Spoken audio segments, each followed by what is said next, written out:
Media మిత్రులకు నమస్కారం, తెలంగాణ ప్రజలకు కూడా నమస్కారం. ఈరోజు మనం హైదరాబాద్ కార్యాలయం ముందు ఉన్నాం. చెరువుల పరిరక్షణ పేరుతోని, మూసి సుందరీకరణ పేరుతోని ఈరోజు వేలాది గృహాలు మరి కూలగొట్టడం జరిగింది. మరి చాలా మంది ఈరోజు కూలిపోయిన ఇండ్లకు పేద మధ్య తరగతి వాళ్ళు ఈరోజు ఈఎంఐలు కడతా ఉన్నారు. వచ్చే రోజులలో వాళ్ళ జీతాలకి ఎందుకు కట్ అవుతున్నాయి, మా దగ్గర పైసలు ఎందుకు పోతున్నాయి ఎవరే అర్థం కాని పరిస్థితి.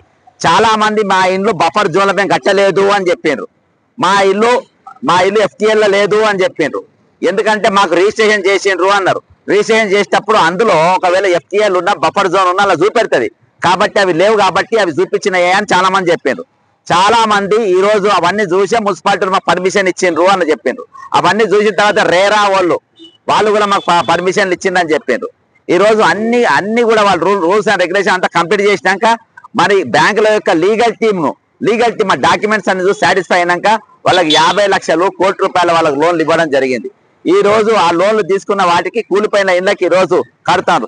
సేమ్ ఇవే డైలాగులు ఈ రోజు నా ఇల్లు బఫర్ జోన్ లో లేదు, నా ఇల్లు FTL లేదు, నా ఇల్లు బఫర్ జోన్కి వెళ్ళి కిలోమీటర్ దూరంలో ఉన్నది, నా ఇల్లు చెరువుకి వెళ్ళి కిలోమీటర్ల దూరంలో ఉన్నది అని చెప్పేసి ఈ రోజు మరి రంగనాథ్ గారు కూడా మరి అదే స్టేట్మెంట్ ఈ రోజు ఆయన ఇస్తా ఉన్నాడు. ఏమనిస్తుంటే నా ఇల్లు బఫర్ జోన్ లో లేదు, నా ఇల్లు బఫర్ జోన్ లో లేదు, నా ఇల్లు కిలోమీటర్ ఉంది, నా ఇల్లు 40 సంవత్సరాల క్రితం మా నాయన కట్టిండు, అక్కడ మైసమ్మ చెరువు ఉండే అని చెప్తుండు. నేను ఒకటే చెప్తున్నా, ఈ రోజు నువ్వు అక్కడ గట్టు మైసమ్మ చెరువు ఉందని టెంపుల్ ఉందని చెప్పినా కదా, మరి చెరువు ఉంది అని చెప్పి నువ్వు ముందే ఎందుకు ఒప్పుకోలేదు? అలా చెరువు ఉందని చెప్పి ఎందుకు చెప్పలేదు? ఫస్ట్ ప్రక్షాళన అనేది నీ ఇంటికి మొదలయ్యేది ఉండే కదా.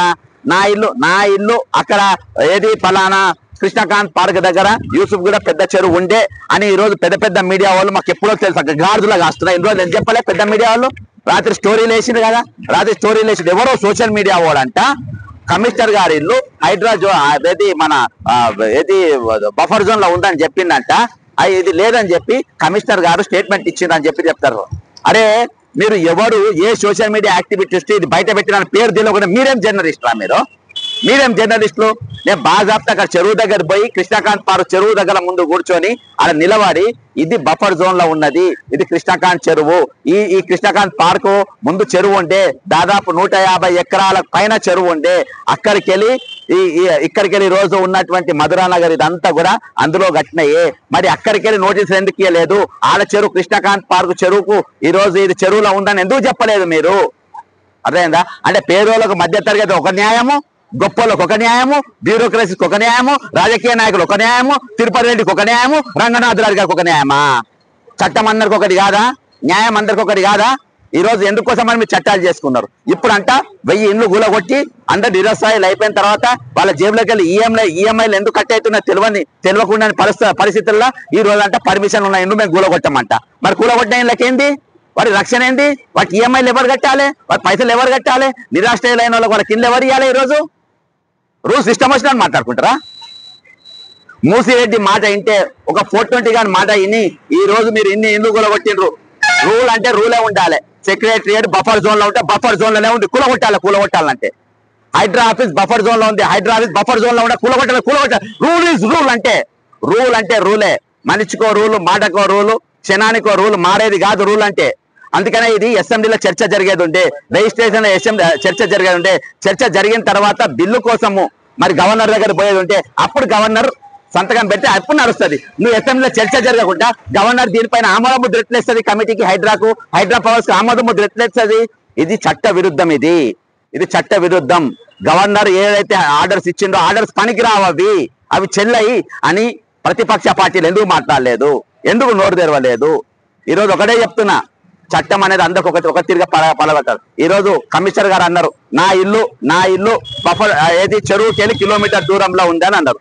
నేను అలుగు పరుగానే ఉంటది కదా, అలుగు పరుగు మరి మధ్యలో నీ ఇంటి కాడనే మధ్యలో మధురా నగర్ మధ్యలో పెద్ద నాలా ఉన్నది.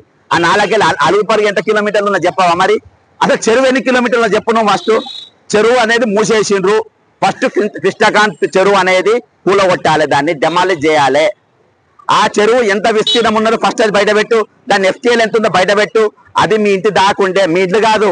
ఈ రోజు రంగనాథ్ గారి ఇంటి అవతల వరకు చెరువు ఉండే, అది ఆ చెరువు కబ్జా చేసి మైసమ్మ టెంపుల్, కట్టు మైసమ్మ టెంపుల్ దాకా తీసుకొని వచ్చి కట్టు మైసమ్మ టెంపుల్ దగ్గర అది ఆపిండ్రు, అక్కడికి వెళ్ళి మొత్తం అమ్మిండ్రు. సరే నువ్వు అంటున్నావు కదా ఆ టెంపుల్కి వెళ్ళి కిలోమీటర్, మరి కిలోమీటర్ దూరం లేని ఇండ్ల గురించి నోటీసులు ఇచ్చిండ్రా మీరు? నోటీసులు ఇచ్చిండ్రా మీరు? యూసుఫ్ కూడా చెరువు పక్కన ఉన్నది కిలోమీటర్ లోపల నోటీసులు ఇచ్చిండ్రా ఈ రోజు? ఇయ్యలే. ఎందుకంటే అది తిరుపతి రెడ్డి ఇల్లు కాదు కదా, తిరుపతి రెడ్డి సంబంధమైన ఇల్లు కదా, ఇది మా ఇల్లు కదా, మేమెందుకు కూడా కొడతాం, మేమెందుకు నోటీసులు ఇస్తాం? ఈ రోజు ఇది హెచ్ఎండిఎలా ఈ లిస్ట్ లో ఎందుకు లేదు? హెచ్ఎండి చెరువులల్లా యూసుఫ్ కూడా చెరువు లిస్ట్ ఎందుకు లేదు? ఈ యూసుఫ్ కూడా చెరువు లిస్ట్ ఇక్కడ, ఇది యూసుఫ్ కూడా చెరువు, ఇది యూసుఫ్ కూడా చెరువు. ఈ చెరువు హెచ్ఎండిఏ లిస్ట్ లో ఎందుకు లేదు? ఎందుకు లేదు? ఇక్కడ కృష్ణకాంత్ పార్క్ దీనికి నోటీస్ ఎందుకు ఇవ్వలేదు? దీన్ని ఎందుకు పలగొట్టరు? ఇటువంటి ఎందుకు చెరువులు ఇయ్యలే? ఇక్కడ ఉన్న ఇల్లు, ఈ ఇల్లు ఇక్కడ ఉన్నది రంగనాథ్ గారి ఇల్లు ఇక్కడ ఉన్నది, ఓకేనా? ఈడున్నది. మరి ఇక్కడ ఉన్న ఇళ్ళ సంగతి ఏంది? ఈడున్నది ఇళ్ళ సంగతి ఏంది? ఇక్కడ వరకు ఉండే చెరువు, ఇక్కడ వరకు ఉండే, అదే దీనికి పూసి ఇక్కడ పోయి ఇక్కడ గట్టు మైసమ్మ టెంపుల్ కట్టిండ్రు, ఇక్కడ రోడ్డు కట్టిండ్రు, ఇక్కడ పార్క్ ఉన్నది. ఆడ ఇప్పుడు చెప్తున్నా తెలంగాణ ప్రజల, కృష్ణకాంత్ పార్కు అక్రమమే, పక్కన ఉన్న రోడ్డు అక్రమమే, ఆ పక్కన ఉన్న నాలా పక్కన ఉన్న ఇల్లు అక్రమమే, రంగనాథ్ గారి ఇల్లు కూడా అక్రమమే. మీడియాని తీసుకపోయి అక్కడ ఎవరో సోషల్ యాక్టివిటీస్, ఎవరో సోషల్ మీడియా చెప్పలే, బక్కా జెడ్సన్, సన్న బక్కా జెడ్సన్ ఇది బయట పెట్టిండు. ఈ రోజు నష్టపరిహారం అయినది ఈఎంఐలు ఎవరైతే బ్యాంకులలో నష్టపోయిన వాళ్ళందరూ ఈఎంలు ప్రభుత్వం కట్టాలి. ఎఫ్టిఐ కంపన్సేషన్ ఫండ్ అనేది సపరేట్ గా బయటికి తీయాలి. 1,50,000 కోట్ల రూపాయలతో మూసి సుందరీకరణ పేరుతో రేవంత్ రెడ్డి మూసిరెడ్డి వాళ్ళు నాకేద్దామని చూస్తున్నారు కదా, ఆ నాకేసే పైసలల్లా కంపన్సేషన్ ఫండ్ అనేది బయటికి తీయాలి సపరేట్ గా. వీళ్ళందరూ కూడా నష్టపరిహారం ఇవ్వాలి అని నేను డిమాండ్ చేస్తున్నా.